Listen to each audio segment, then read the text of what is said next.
Bonjour chers élèves de tronc commun BIOF. Dans cette partie, je vais vous donner le résumé de structure de l'atome. Comme vous connaissez, que l'atome est constitué d'un noyau autour duquel elle gravite les électrons. Alors le noyau, il est constitué par des particules élémentaires, ce qu'on appelle des protons et des neutrons. Alors les neutrons, ils ont une masse MP est égale à 1,674 10 27 kg et le proton a une masse MP est égale à 1,673 10 27 kg. Une charge électrique du proton, on sait que le proton est chargé positivement, donc elle porte une charge de 1,6 10 19 coulombs. Contrairement au neutron, il a une charge comme son nom l'indique, neutron c'est neutre, sa charge elle est nulle. Pour les électrons, on constate qu'ils sont chargés négativement, donc QE est égal à moins E, la charge de l'électron c'est moins 1,6 10 19 coulombs, une masse d'électrons c'est 0,1099 10 31 kg, et on sait que le coulomb, c'est l'unité de la charge électrique dans le système international. Notion symbolique du noyau. On conviendra de représenter le noyau d'un atome par le symbole XAZ, avec A, c'est le nombre de nucléons, Z, c'est le numéro atomique, avec X représente un élément chimique. Z est un numéro atomique au nombre de charges. Elle représente le nombre soit d'électrons et le nombre d'électrons, et bien sûr c'est le nombre de protons. Avec A, c'est le nombre de nucléons, ou bien parfois on l'appelle nombre de masse. Elle représente la somme des nombres de protons et de neutrons du noyau de l'atome. Si on note par N le nombre de neutrons du noyau, alors N est égal à un nombre de masse moins le nombre de protons pour trouver le nombre de neutrons. Donnons un exemple. Dans ce tableau, on a l'atome, on a le symbole, on a le numéro atomique, on a le nombre de masses et le nombre de neutrons. Par exemple, si on prend l'atome d'hydrogène, on sait qu'il est schématisé par son symbole CH. Donc 1, il a le nombre de masse c'est 1 et le nombre Z, et Z, numéro atomique c'est 1. Donc le numéro atomique c'est 1, le nombre de masse c'est 1 et le nombre de neutrons c'est 0.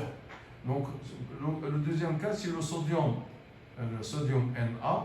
Donc il a comme A 23 et le Z c'est donc 11 pour le numéro atomique et 23 pour le nombre de nucléons, c'est-à-dire neutrons et protons.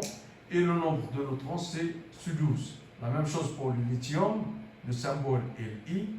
Li, nombre de masse c'est 7 et Z c'est 3. Donc le numéro atomique c'est 3, nombre de masse c'est 7 et le nombre de neutrons c'est 4.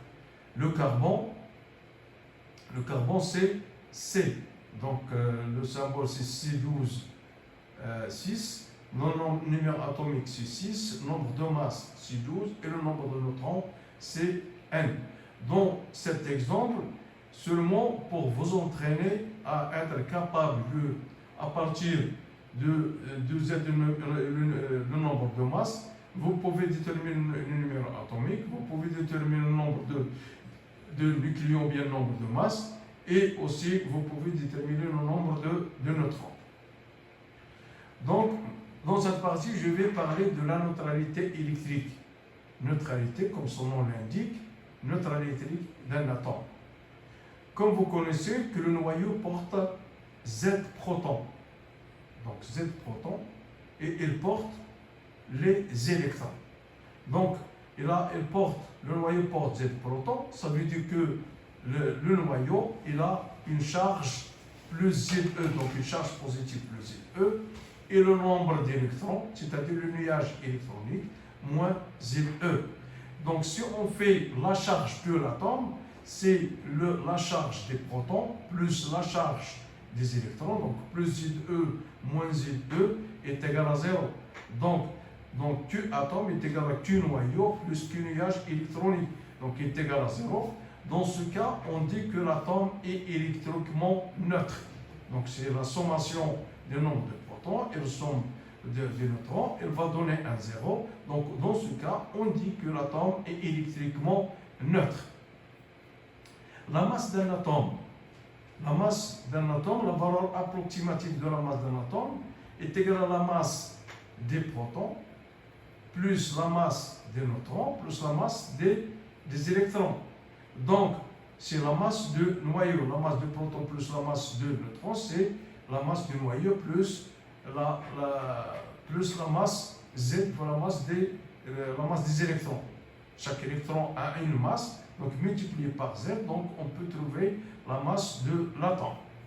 Donc, les calculs ont montré que la masse de protons sur la masse d'électrons est égale à 2000, ce qui montre que la masse des électrons est négligeable devant celle du noyau. Et puisque la masse de neutrons et de protons sont presque voisins, donc on peut écrire que la masse de protons est égale à la masse de neutrons est égale à 1,67 10 moins 27. Donc, dans le calcul de la masse de l'atome, donc il est égal à la masse des protons et la masse des neutrons. Par contre, on néglige la masse des électrons puisqu'elle est négligeable devant la masse des protons.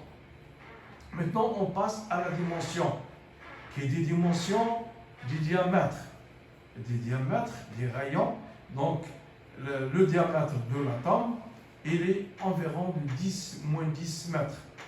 Et que le diamètre du noyau, dN, est approximativement 10 moins 15 mètres.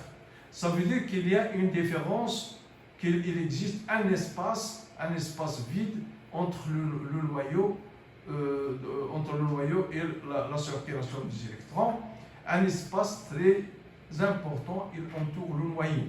Dans ce cas, dans ce vide, on dit que l'atome a une structure lacunaire. Ça veut dire qu'il y a des vides entre le noyau et les électrons. Donc dans ce cas, on dit que l'atome a une structure lacunaire. Les isotopes. C'est quoi un isotope? Les isotopes, ce sont des atomes ayant le même Z. Et qui donne le même Z, ça veut dire que le nombre de protons, et qui dit c'est le même nombre d'électrons. Mais ils diffèrent par le nombre de neutrons. Donc ils diffèrent par A. Donc c'est ça, les isotopes, ce sont des éléments chimiques ayant le même Z, mais qui diffèrent par le A. Donc on va prendre un exemple. C'est le cas par exemple des isotopes du carbone. On a le carbone 12, on a le carbone 13 et le carbone 14. Donc ils ont le même Z, Z est égal à 6. Donc par contre le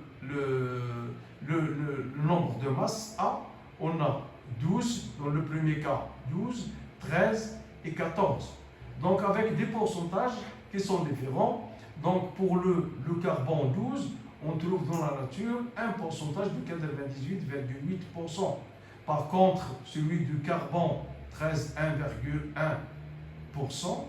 Et le carbone 14, qui est sous forme de traces, elle est très faible. Et c'est ça, en grosso modo, la notion des isotopes, ce sont des éléments qui ont le même Z, mais qui diffèrent par le nombre A. Et merci de votre attention.